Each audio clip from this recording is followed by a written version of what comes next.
when you were sick, how long you were off, all of that, and then it goes through unemployment, and then you're going to be paid at the end of the year. You still got to wait to be paid. So people are out here working sick. So these numbers are going to be, it's out of fucking control. Well, I'm trying to say, it's out of control. Yeah. This is how pandemics get started and spread, man. And like I said, thank God that the fucker's not working.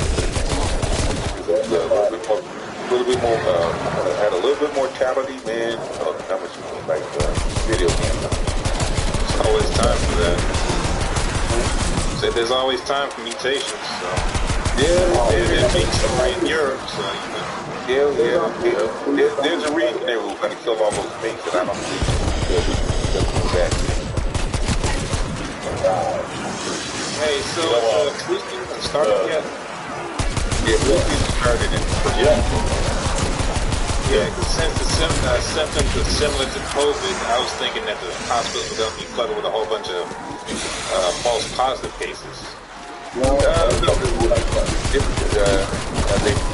sure they probably tested the first. Riley's right there. What do you test for, Riley? We test for both. Well, we always test for both. So, we never got tested for both. And you can have both diseases. You can have the flu and you can have COVID, which Semtex Prime.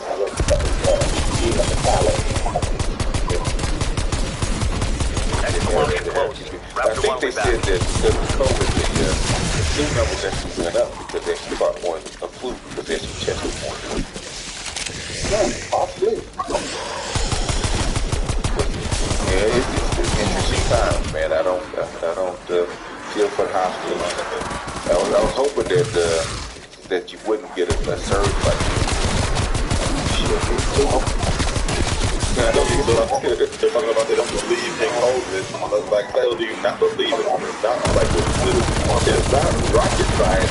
It's not rocket science to see that people are dying out of nowhere at a high rate. When this first kicked off, people were just dropping. It's like, what is there to not believe? You don't believe in HIV either? But the funny thing is, the liberals and the conservatives think the same thing.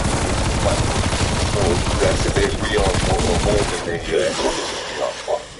they both said the exact same thing. They both call it pandemic and corona scam and all that kind of stuff. So Right. Educational system. Right. yeah, But when I look at it, because of course they all said the same thing. This is, so that they can get money off of the cure. But how much money can you get off of the cure when nobody has money to make it? the thing is, I always say that. I said, how much money do you think they can actually get off of a vaccine if they actually distribute it? Everybody gets it. Right. And they wait, what is it, $500 billion? I said, you spent that in March. You spent $6 trillion in March. Does that sound like something that's equitable? Does it sound like something they would do to actually make money? Well, no. Well, how do you explain it? People don't know. People really just want to kind of disbelieve whatever the fuck it is they want to believe. One of my boys used to he did that for 2 or 3 years, something like that. His cousins just refused to believe that the game is designed for how to win. They wouldn't believe it. They're like, no, there's got to be cheating. Like, no, they're not cheating. The game is literally designed. Yeah, so that the odds of the house is going to win most of the time. Yeah, not every day, but most days they're going to win. It's just the way it's designed. It's not cheating. And not cheat. No.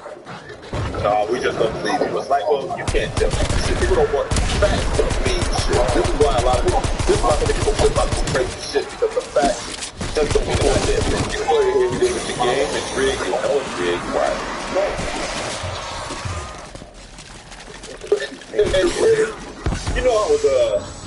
I was one day we were playing roulette. I was at the table, right? I kid you not, my first couple of visitors, there was an old white guy next to me, and he just yelled out very loud, very violently out of nowhere. I didn't see it coming or nothing. He was sitting there calm and just Yeah, of course. Because about $2,000. Like, well, man, I mean, hey, that's the way it is sometimes. Some days you're gonna be up, some days you're gonna win, some days you're gonna lose. Then you got to get your ass off the goddamn table. It ain't cheap. You know what I mean? It's just the odds. It's just the way this shit works. It's just the odds. But you know what? There are so many people. Now, those are dangerous motherfuckers right there. Those are the ones right there that get emotional and then they flip the fuck out. Because they just want to calm down and just think about the odds. But all right, just check out the list. All right. Anybody else got close to that? Yeah. I'm going to start here. Say what you doing right now? I'm out here. I'll see you the first one, man. Thanks for listening. All right, no problem, man. Get on early next time. I will. Yeah, you work hard. I just got to say this to everybody. Wash your damn hands. Yes, sir. Anybody else? Throwing grenade. All right, you guys. I will see you guys next time.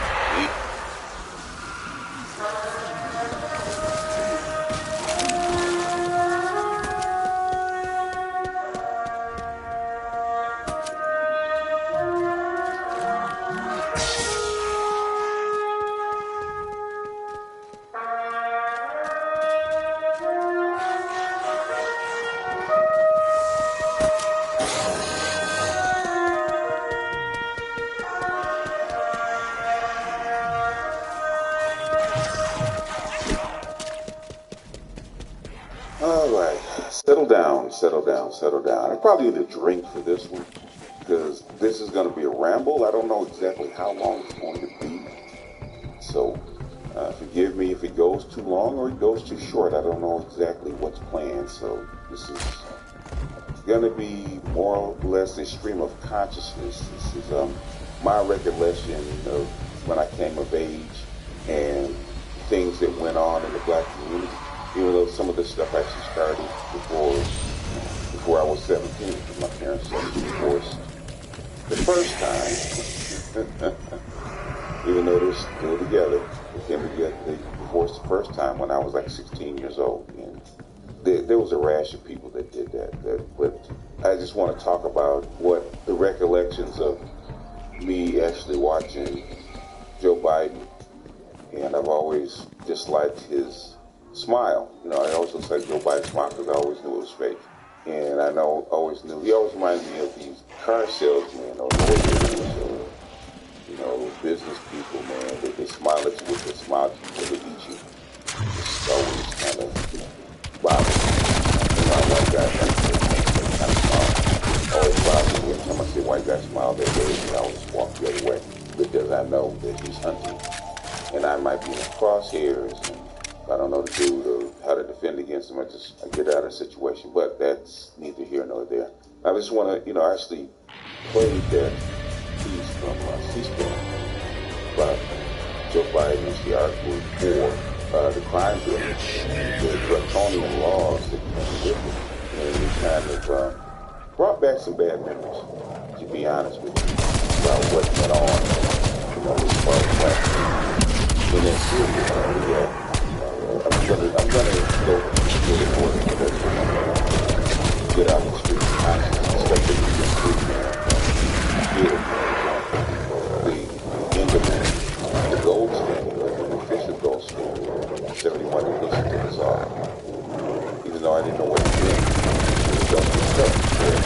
Yeah, 2 oil stocks.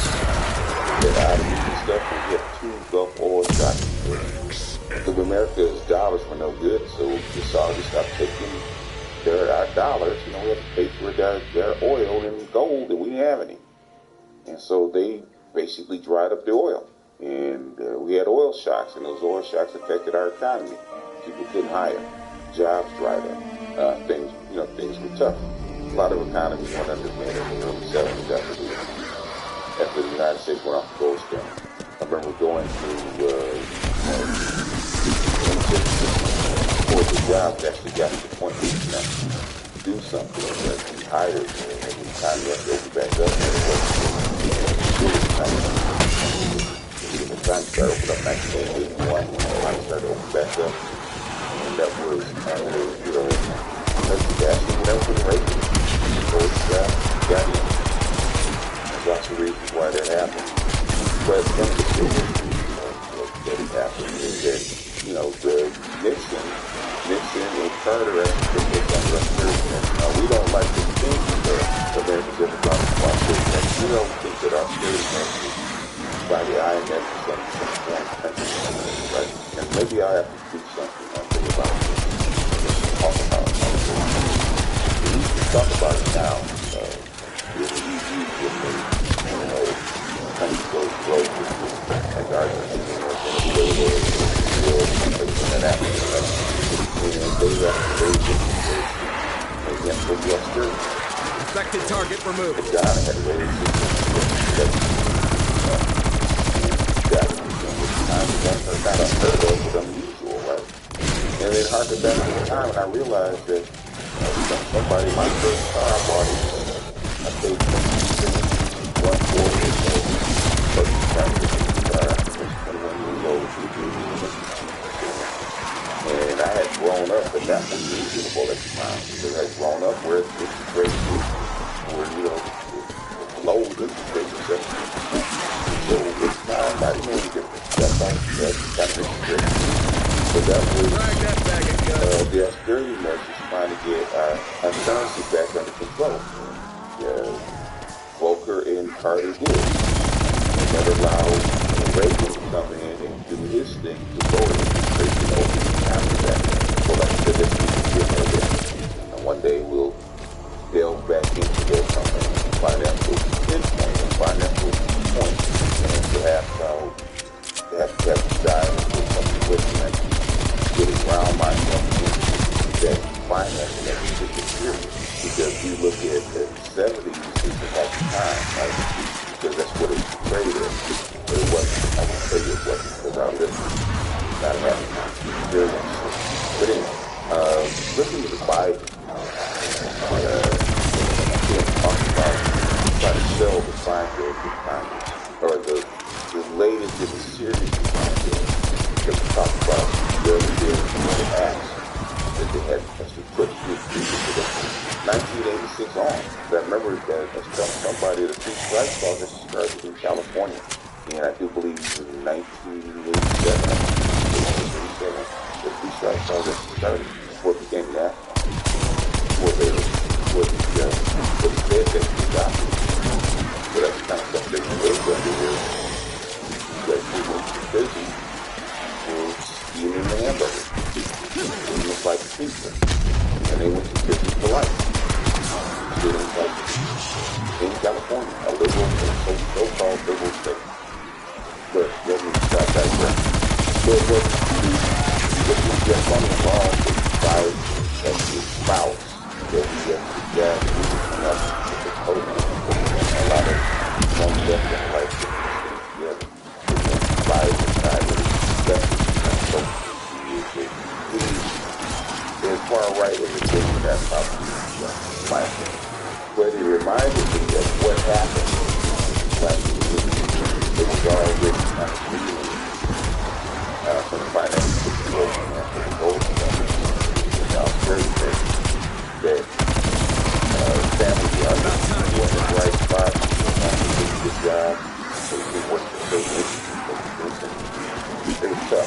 It was tough. It was tough in the 60s. It was tough in the 70s. It was tough to get right up to but it came at a cost. It came at a cost to the plan. When you just started to make some money, that we didn't know that the Iranian Revolution was going to bring about this kind of turmoil, and we didn't know that it was actually going to cost black citizens probably very close. When the Iranians struck, the United States stopped selling parts for their parts for their missile sensors, and they couldn't defend themselves, right? Yeah, even though it was a revolution, they still didn't have a contractor for their defense system. So they had to basically cut a deal. And the deal that they cut was sell their oil and basically buy parts of the country. Trade that so that the United States, they don't do what? They could actually fight a war. Just fight a war to America. Because at the time, it was like 1981, man. Post-mortem hostile down. 1979, when I first physically saw cocaine. In 1970, yeah, actually like 79. Physically saw cocaine the first time it comes out. And I was buying something from him. And he was smoking cocaine with private. The first time I physically saw it. But even then, it was expensive. I knew that half the lake was really required to get a whole lot of people starved of that saw cocaine. And the most potent form of doing it is that they snort it. You get a high, but you wouldn't get the impact. And that was the most expensive way to do it because you actually lost a lot of cocaine. It was a very expensive habit to actually take athletes, entertainers that had a lot of smoking. Brain eater checked. Most white people got high at the time. Basically, heroin and that's what opioids was basically most of the non-black people basically. So that was the first time I I ain't even get it. $100 of dollars, tiny little bit, and they cocaine like right. And the first time I ever saw somebody actually mention it, even though I didn't see it, a good friend of mine, he explained how to cook it, how to turn this cocaine into crops. And even then, it was still get their cocaine. Still get something that costs $1,000. They take this they partially together. And that's how they got the deal. It cost thousands of dollars every couple of weeks. Get the cocaine rocket up to the free-base form that the rocket does. It evaporates, so it releases the cocaine in a team, got another exfil window. Which is what free-base camps do. It makes the cocaine more potent, especially for black people. And even then, it was there's nothing new. Even then, it was more of an expensive drug. If people purchased it, you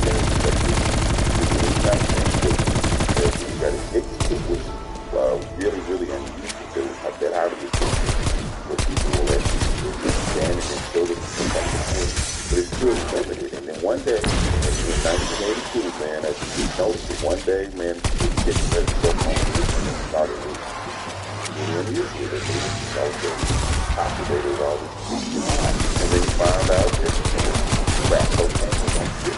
Hadn't heard of it. Started finding out it was on the street like 2 8 years find out that day on the street. And I couldn't understand how it got down at the street level. A very expensive, very exclusive drug had gotten all the way down to where street people could afford it. And then from then on, it got worse. Like it's way among the black people. And at the time, nobody knew where it came from, and nobody could figure it out. It just one day just appeared in the black community and started to just take over. And you know how drugs have their symptoms, like right? They walk away, like hurt again, but it would be nothing. It was nothing like this. It was just a form. It wasn't like a hot drugs. It was basically a hot drug or something like that. How can I get a bad? This was a plague, and it just would not go away. They were on it. They couldn't get off of it. So yeah, exfil window expired. Like zombies doesn't want in the street. At first it was like worse and worse and worse and worse. And so by the mid 80s, man, it was just bizarre. And that's when we started to learn about people actually feeling these rocks on the side. and you start seeing these, seeing these rock houses with these little drug houses, what they call them, what you guys call them now. So you start seeing these drug spots pop up all over the place. Tell them by the reinforced wide doors that were in front, and all the bars around the windows and stuff like that. It was just drug house, all over the place. Every little section of the neighborhood had at least one drug house. It's just like a busy days right around the drug house. All the people wandering around the neighborhood, like, especially women, wandering around like zombies. Out there like bums, like doing whatever they could do. They get the money, Neutralize flesh eater. How did you rate? Come out, you grab it, somehow, where the cost $50,000. Well, man, I was down to $10,000. How did that happen? And then $8,000. And people think that this stuff is not coming in with all the miles in the United States. You see anything like the United States selling chemicals to make this stuff? Throwing decoy. And things don't add up. Basically, this trade into Los Angeles, started in Los Angeles, took over Arming the subject. second biggest city in the world, and not in the world, it's in the country. Basically, like really just, it basically is like a sport, like a play, really good, transform the way that the community is organized. Those people, the hot boys, were out there. They saw that. Those boys that never had anything, they wouldn't just have one woman, they would have 5. They get them all pregnant. They go to jail. All these women are hitting the streets because they got no man. They just turned the whole black society on. In the midst of Reagan bringing back jobs and prosperity, which was a dichotomy. And it just come out of austerity measures, just like it just doesn't get that started to get back on the street, started making some money and doing it. This time, this place last like 1981 to like almost 1994. It peaked in 92 with the riot. 91, 92 peaked with the riot. And it took us a long time to get around. Thank God for Dr. Lyons, Gary Webb, that actually opened our eyes to this stuff. But, I had heard about this stuff underground for a very long time, about Louisiana Airport, and hearing about them flying drugs into Arkansas under the behest or under the nose of Bill Clinton. I'm not going to say that you know anything about it, but there's rumors that this stuff is being flown in and that the CIA is actually trading drug money, buying Israeli weapons, shipping them to the Contras in Nicaragua. That's and when the Soviet Union falls in 1990, they already knew they were going to fall. This kind of pressure caused the Soviet Union to fall back. And when it fell, then you get all the places get to roll up. Manuel Noriega, Panama, go down to the and then you have Bush, Tommy Bush, #1, talking about crime bill. And then, you have Biden, talk about crime bill. Like, all of a sudden, right after the Soviet now it's time to roll this clean up the trade that they call. So, in my estimation, black community got this 3 times in my lifetime. And really, it's never stopped. Undead enemy KIA. It's never really stopped. The black community never came to play. Right after they right to get the non-serious men to get the gold. And then right after the gold, they got war on drugs. Still wasn't there. So maybe this play called crack cocaine being pushed to this because usually because they should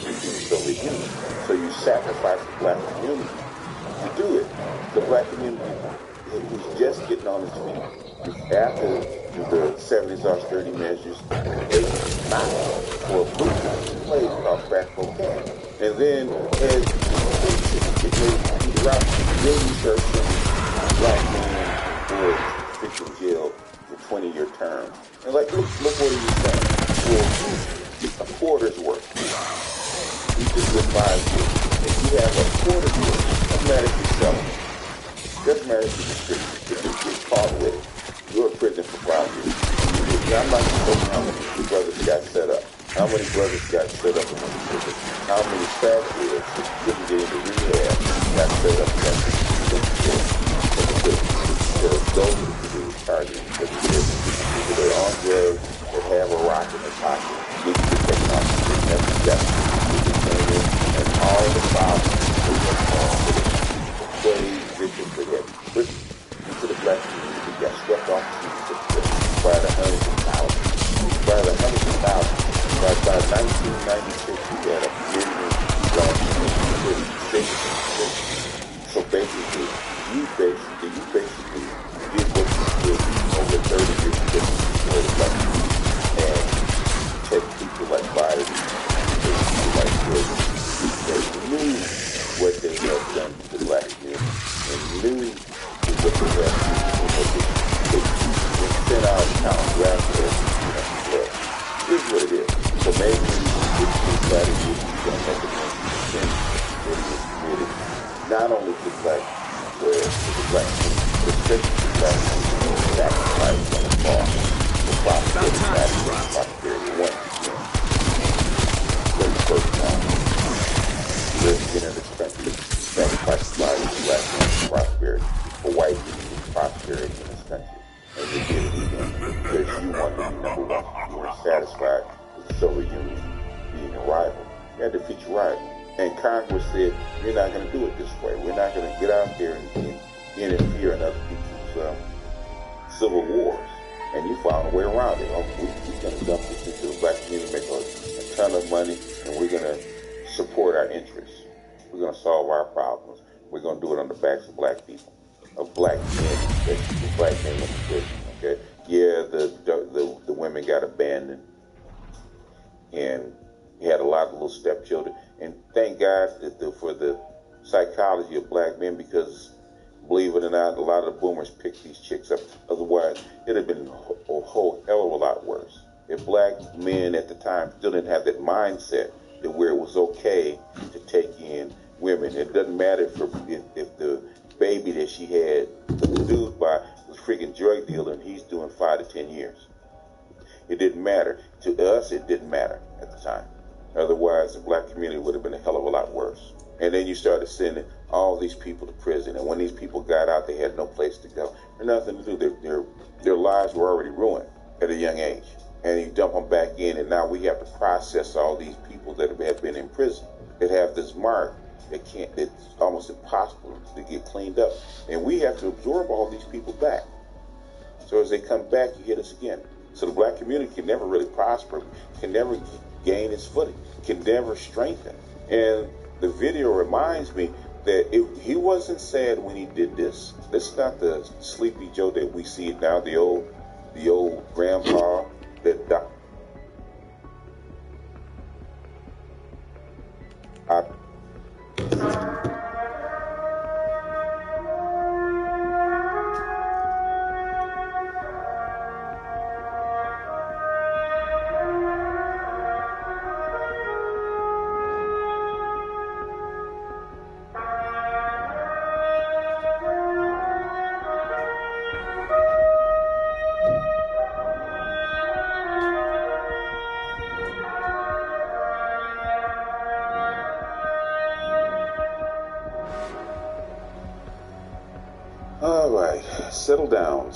Settle down. I probably need a drink for this one, because this is going to be a ramble. I don't know exactly how long it's going to be.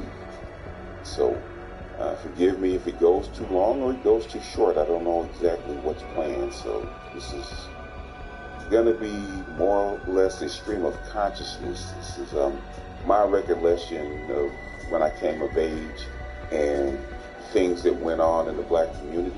Even though well, some of this stuff actually started before I was 17. My parents actually divorced the first time, even though they're still together. They divorced the first time when I was like 16 years old. And there was a rash of people that did that. But I just want to talk about what the recollections of me actually